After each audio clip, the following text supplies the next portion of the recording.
y'all? It's your boy Mark Thompson back for another exciting episode of the AVOPodcast. As always, thank you for tuning in. This week, look, I wanted to talk to y'all about Kemba Walker because he don't get enough praise, and I think he should definitely be talked about as being at least one of the top 5, maybe top 10 point guards in the league. Also want to talk to you about my boy D Rose. All right, I talked a little bit about him last week. He had a magical night, scored half a man. I'm gonna get into that. And then also the Sixers, they need to make some adjustments. They definitely have to maximize their starting lineup. It's time to make one tweak so we can make that happen. And also my Philadelphia Eagles, we made a big acquisition, bringing in Golden Tate from the Detroit Lions. We needed another weapon. I'm gonna talk to y'all, see how we fare for the rest of the season. Of course, I'm gonna start with my boy Derrick Rose. If y'all listened to the show last week, I talked about this because I know I'm a prophet. I know I see these things. I just know when I see greatness. And when it comes to greatness, my boy Derrick Rose is still great. Last week I talked to y'all about a number of teams that he could start for, including the current team that he's on. He got the opportunity to start. And you know what happened? Down two of their key players, Jimmy Butler was out because he's resting, aka they don't want him to play so he doesn't get injured so they can trade him, so he was resting. And Jeff Teague, he was injured so he couldn't play. So Derrick Rose got the nod. And what happened? D Rose snapped. He was out there doing his thing, doing what he always does because he got the opportunity, because he still has it. I'm tired of people trying to treat Derrick Rose like he's some type of charity case. Yes, injuries slowed him down, didn't turn him into the player that he potentially was supposed to turn out to be, but he's still a very solid player in the NBA. And if it wasn't for the injuries, this is what he'd be. I feel like he was Russell Westbrook before Russell Westbrook he could just fly. He could definitely just fly, and he was more explosive. But with that being said, last night, Derrick Rose, the other night, he shot 19 for 31. That's over 60% from the field, and he banged 4 3 balls. 4 of them things. He was out there balling, and it was a very emotional night. After the game, he showed some emotion, crying, tears, because he's always been written off. Everyone's comparing him to MVP Rose, vintage Rose. I hate when they say things like that because he can still ball. And this is for all the people who wrote him off, said he couldn't ball, wouldn't be able to play the way that he used to. And what'd he do? He showed you, he gave you glimpses. So what's going to happen is, just remember, like I said, you give Derrick Rose the opportunity to start, this is what he will do. And maybe Coach Tibbs should definitely think about what he's going to do as far as his starting point guard position. Now, Derrick Rose has come out saying that he does want to become the 6th man of the year, but let's be real, bro. I think you're a little bit better than a 6th man. You should definitely be a starter. Now, granted, let's say he does happen to start and he is point guard for Minnesota. Well, with the Western Conference being so heavy at point guard, he wouldn't get any, all-star votes, any major ones at least to make the team, because he still would have to deal with Damian Lillard, Steph Curry, Chris Paul, Russell Westbrook, just to name a few. Those are the guys out west who are definitely going to make the All-Star game. But just seeing Derrick Rose perform at a high level, man, it was good, man. I felt like I accomplished something too. Like, just watching him, I love a good, solid comeback story. I ain't gonna lie, my eyes watered up. I shed a little thug tear just seeing him do it, especially with the emotion that he had and how he just left everything out there on the field, on the court. So, big shout out to my boy D Rose, and as long as he gets an opportunity to play and start, you'll see things like that from him. Also, staying on the topic of point guard, so we don't really talk about Kemba Walker a lot. Why is that? I mean, because he's definitely not a scrub. Kemba Walker over the past 3 seasons has averaged over 20 points a game, and he's played more than 75 games in a season during the past 3 years, which means he's very durable and he can ball out. The only downfall is he plays for Charlotte, and Charlotte doesn't really do much, and even though Michael Jordan is arguably the greatest player of all time, he ain't the best GM. He can't put together the best squads. I mean, he drafted Kwame Brown at number 1.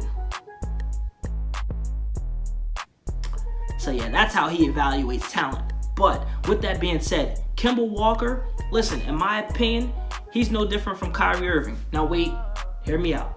Just hear me out. Kyrie, 6'3", got handles, he can shoot, get to the rack, score with the best of them. But Kemba is the same. He's the same. He's just a little shorter. 6'1", he can also get to the rack, always putting people on skates, hit you with the crazy pullback. Y'all seen what he did in UConn. Y'all seen what he did, so y'all know the pullback is crazy. And he can get to the rack with no problem. He just plays for Charlotte. Like, number one, you don't see Charlotte on TV. The teams aren't ever good enough, so they don't really make the playoffs. So it's like, yeah, of course, nobody's really checking for Kemba Walker, but let's be real. Kemba can play, and he deserves to be in the conversation as being one of the best point guards in the league. Now, putting him in the top 5, it's a reach. It's a reach for sure. But he definitely deserves at least to be maybe top 7 in the conversation, because Kemba's no scrub. Like, truth be told, I might get a lot of lash over this, but there's been times I've been wanting to take Kemba Walker over John Wall, because John Wall, he's inconsistent and he can't even stay on the court. Washington played better last year when John Wall wasn't even on the court and had Bradley Beal running things. And I don't even want to talk about Washington right now. They look real terrible. Like, real terrible. They need to call up Gilbert Arenas and Nick Young, you know what I mean, had them bring them toys out or something, but they ain't looking real good for Washington right now. But as far as Kemba Walker, I think he's only going to improve, and believe it or not, he's already the all-time leading scorer for the Charlotte Hornets. Now, yes, they're an expansion team. They've had some greats, but they don't really stick around. Like Lonzo Mourning, he ain't stick around. He got that check and went straight to Miami. So they have had greats. Larry Johnson was another one, but he got that check, went to New York. So Kemba Walker, he has actually reported as saying that he wants to stay in Charlotte, but at some point, I'm pretty sure Charlotte will hit the reset button, and they'll probably have to trade him. But whoever does get Kemba Walker, best believe he will help and contribute to the team. This season, he's already averaging 30 a game. He's shooting over 46%, which right now is a career high for him, and he's averaging about 6 dimes a game. I mean, look, as a point guard, it could be up, but when you're averaging 30 a game and you don't really have a lot of options, look, I'll take 6 assists. So, Kemba Walker, think about it, y'all. Stop sleeping on him. I wanted to talk about my Sixers, man. I'm watching some of these games. It's a little frustrating, but when you think frustrating, a lot of people will like think about Markelle Fultz and his jump shot, but it's actually not Fultz I'm frustrated with. It's more of like Brett Brown and not properly using his players correctly and maximizing his offensive lineup, or starting lineup, should I say. For example, if I'm Brett Brown, but look, I ain't no coach, I'm no genius, but I do love the game and I watch and I understand how things may work. So if I'm Brett Brown, I might pull off something like this. I would play Markelle at the 1, all right? I would play Landry Shamet at the 2, Robert Covington at the 3, Ben Simmons at the 4, and of course JoJo at the 5. Now, look, the reason I want to do this is because, number one, if you check out these games, Markelle Fultz, he's actually really not as bad as people think.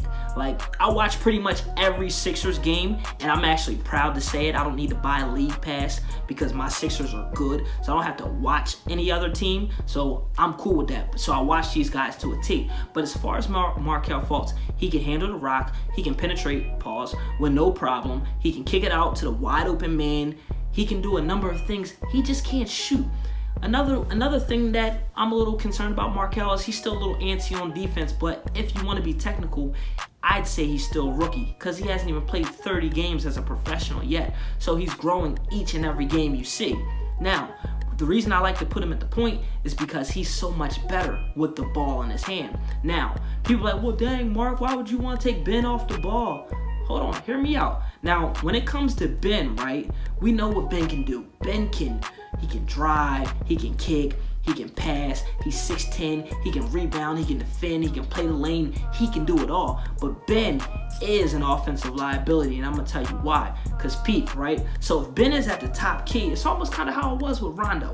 If Ben is at the top key, right, and he's about to dump it down to JoJo, Ben's defender plays off of maybe around the free throw line because Ben won't shoot. Like, he's not putting it up for nothing, all right? So then, boom. So Ben, he dumps it down to JoJo. What happens? Ben's defender can collapse on JoJo immediately. In most cases, when JoJo gets the block, that gets the ball on the block. There's only one person around. So he's going to kick it back out to Ben.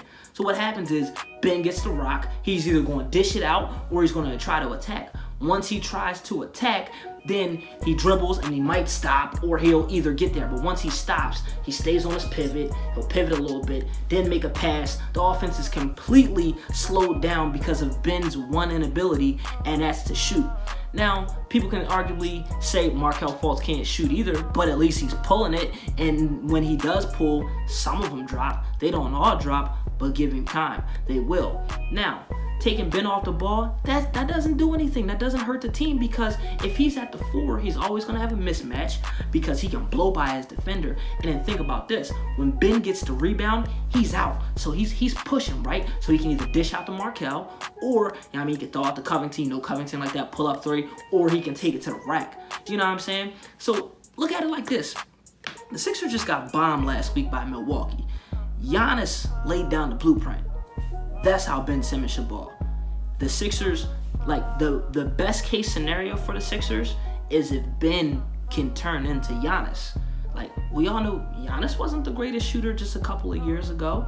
Giannis worked on his shot, worked out with Kobe, worked on his free throws, all that stuff. Like, it's so bad to the point where late in games, Ben doesn't even drive, because if he gets hacked, he's got to go to the free throw line.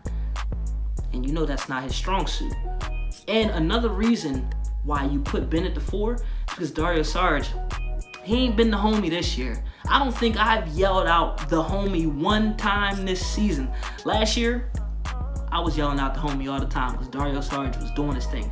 This year, he's shooting line drives, bricks. He's missing wide open layups in front of the rim, and he's 6'10". He's averaging 10 points a game, 7.5 rebounds, and he's shooting 35%. That's ugly.